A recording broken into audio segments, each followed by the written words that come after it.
Ngayon ngang araw naman na kumbaga tinapos itong Good Government Committee yung kanilang pagdinig tungkol nga dito sa confidential funds. Paglilinaw nila, meron pa rin po silang mga pagdinig sa susunod na taon, pero ang sakop na nito ay iba pang mga issue na kinaharap na, no?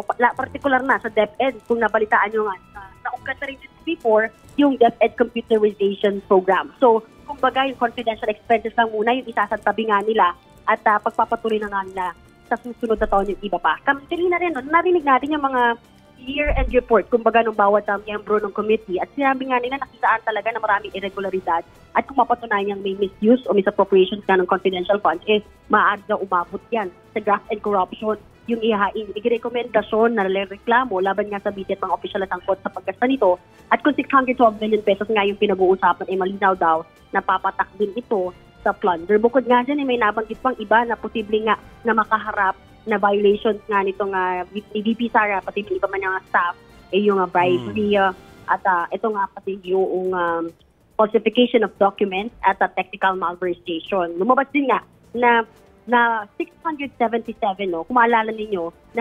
nag-verify, pina-verify sa Philippine Statistical Authority itong mga pangalan na lumabas dun sa acknowledgement receipts na sila kayo nahinala. At pagbalik nga nitong sa PSA, nasa 405 yung walang birth record. 405 po, kumbaga, yung ibig sabihin non-existent. At lumabas pa nga doon sa presentation ni Assistant Majority Leader si Alonto Adjong na may nakita ng mga acknowledgement receipts na magkaiba yung pangalan tulad nito nga ni Sally Rendo na mula sa Surigao City at Sheila Dado na mula naman sa Vigo City. Pero magkapareho yung pirma nila, kaya nagtatakatong si Adjong. Paano nangyari yun? They're 400 kilometers away from each other. Magkaiba yung pangalan nila pero parehong-pareho po yung pirma kung ikukumpara nga ninyo. Meron pa dito nangyari, no, katulad ng kay Kokoy Villamin, if you would remember yung case naman niya, na dito, pinakita kanina yung Adjong na may nakapangalan sa isang Alice Crescencio. Pero dito, tatlong magkakaibang lugar. No, meron siyang nakapirma si Alice sa Iligan City, meron sa Lanao del Sur, meron naman sa Pasig City, pero magkakaiba yung pirma nila. So ilan niya, sa mga sinasabi nga ni Adjong na fabricated o tila dinoktor na mga pirma na yan. Kaya nga itong si Congresswoman Casper na Teachers Party List, talagang pumalag. Nalaman niya na talagang titigil na natin itong investigasyon sa confidential funds. Ang dami pa natin hindi nalalaman, lalo na nga, hindi pa sinasalang yung dalawang security officers, you would remember, sila Colonel Latica and Nolasco, na sila mismo nag-disburse nitong mga pera ng confidential funds. When in fact, dapat, under the guidelines, yung special disbursing officers lamang na sina Acosta at Harda ang may responsibility na mag-disburse kumbaga ng pera.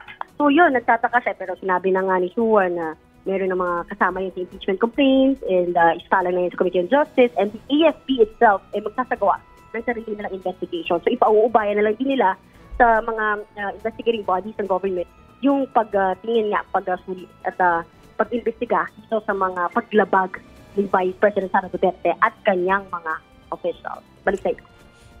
Marian, isang question lang. Kasi si Chiki pala ito, no? This one, itong report, itong final report nito, na ito, sabi nga ni Jovi kanina, parang basically saying kung paano ginasta yung pera, no, ng Office of the Vice President or the confidential funds actually. Pero yung hearing hindi pa tapos. Tama ka dyan, Chiki. Kinumpirma natin yan, ano? Paano ba to? Tapos na ba? Hindi pa po. Ang mangyayari, ititigil na muna or kumbaga isasantabi nga, no, yung term na ginamit nila, yung usapin ng investigasyon sa confidential expenses, kung paano ginastos itong mga confidential funds ni VP Sara Duterte under the DepEd and VP both 2022 to 2023. Pero next year, ang pag-uusapan naman daw, iba pang issue, pero related pa rin po sa paggamit ng pondo nitong, for example, DepEd Computerization Program. Kasi kung maalala ninyo, di ba, pinag-usapan yung mga laptops, meron din nga parang sinasabing rigged bidding. Merong irregularidad sa kung paano yung bidding process dito nga sa computerization program ng DepEd na gusto naman nilang tutukan next year.